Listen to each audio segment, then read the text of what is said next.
La foi a introduit Abraham dans l'unité avec la passion divine. Nous avons déjà dit quelque chose à ce sujet dans les précédents audios, mais cela peut contenir un mot ou deux en supplément. C'est étrange et néanmoins réel que le Seigneur appelle son peuple à être un avec lui dans la passion de son propre cœur. Je pense qu'il n'y a aucun exemple dans toute la parole de Dieu où le langage est plus identique que dans le cas d'Abraham appelé à offrir Isaac et Dieu donnant son fils. Prends ton fils, ton unique, celui que tu aimes, Genèse 22, 2. Car Dieu a tant aimé le monde qu'il a donné son fils unique, Jean 3, 16. Le fils de son amour. Cela mène Abraham très près de Dieu et Dieu très près d'Abraham. C'est en ce point que nous avons l'unité la plus grande entre Abraham et le Seigneur. Nous avons dit que Paul joint les mains à celles d'Abraham sur la même base et ce grand serviteur de Dieu avait bien des choses à dire qui indiquaient qu'il entrait dans une mesure dans la passion divine. Et ce qui manque aux souffrances de Christ, je l'achève en ma chair pour son corps qui est l'Église. Colossiens 1, 24.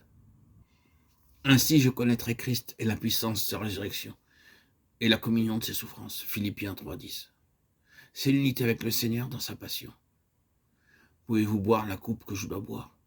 Nous pouvons, dirent-ils. Et Jésus leur répondit, il est vrai que vous boirez la coupe que je dois boire. Marc 10, 38, 39.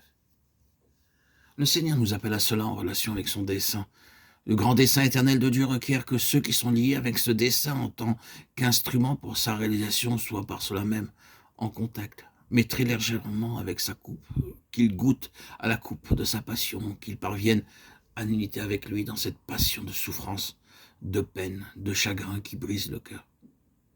L'ennemi, si souvent, touche aux choses les plus saintes, les plus sacrées, de sa main corruptrice, de sorte que lorsque quelques enfants de Dieu goûtent seulement un peu à la communion de ses souffrances, l'ennemi donne une interprétation bizarre à ses souffrances et met sur elles l'aspect de la colère du Seigneur, de son déplaisir, alors que réellement, c'est un partage à l'unité la plus sacrée avec le Seigneur, l'honneur le plus grand.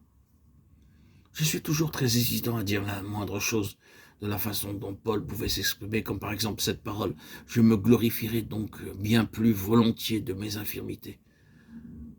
Je me glorifie de mes infirmités. Peut-être que ce cœur poltron et couard ne veut pas suffisamment lâcher prise sur ce point. Mais je sens vraiment qu'il y a une place à laquelle nous pouvons parvenir où nous regardons vraiment la souffrance comme un grand privilège, un grand honneur, c'est-à-dire cette souffrance qui a représenté quelque chose pour le Seigneur et pour son dessein. Évidemment, Paul voyait cela avec des yeux pénétrants. C'est vrai que le Seigneur a gagné beaucoup, ainsi que son corps par la communion à ses souffrances de la part de beaucoup de ses enfants. Je pense que nous avons souvent dit que ceux qui n'ont pas souffert ont très peu à donner.